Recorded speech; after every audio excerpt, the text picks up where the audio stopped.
నమస్తే, welcome to Vihari TV.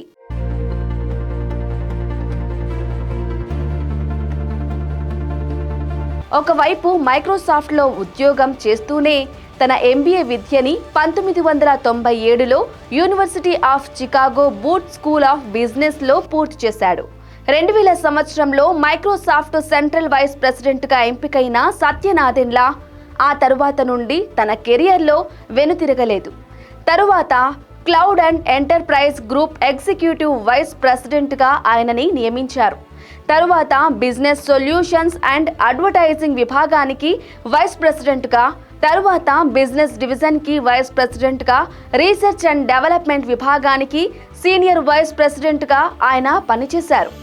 2014న Bill Gates ఇంకా Steve Ballmer తరువాత సత్యనాదెన్లని మైక్రోసాఫ్ట్కి 3వ CEOగా ప్రకటించారు. ఇలా మైక్రోసాఫ్ట్ సంస్థలో 22 సంవత్సరాలు ఎన్నో ఒడిదుడుకుల్ని ఎదుర్కొని చివరిగా ఆ స్థాయికి చేరుకుని ఇప్పటికి కూడా CEOగా తన బాధ్యతల్ని క్రమంగా నిర్వర్తిస్తున్నాడు.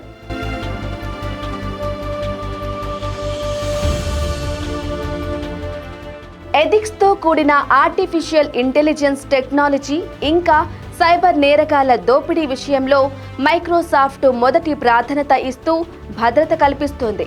మైక్రోసాఫ్ట్ కేవలం ఒక వ్యవస్థ మాత్రమే కాదు, అది అతిపెద్ద టెక్నాలజీ ప్లాట్ఫారం ప్రొవైడర్ కూడా. ప్రతి ఒక్క యువత వారిలో ఉన్న సామర్థ్యం మరియు సంస్కృతిని ఒక సద్గుణమైన మార్గంలో ప్రవేశపెట్టి కొత్త కాన్సెప్ట్తో ముందుకు రావాలి.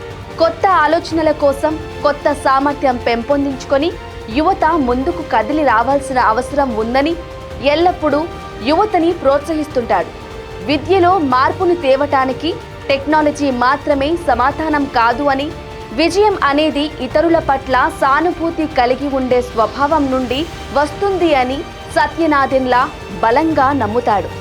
అంత ఉన్నత స్థాయిలో ఉన్న ఆ వ్యక్తి మన తెలుగు తేజం అవ్వడం మనందరికీ గర్వకారణం. ఆయన సక్సెస్ జర్నీ ఇలానే ముందుకు కొనసాగాలని మనస్ఫూర్తిగా కోరుకుందాం.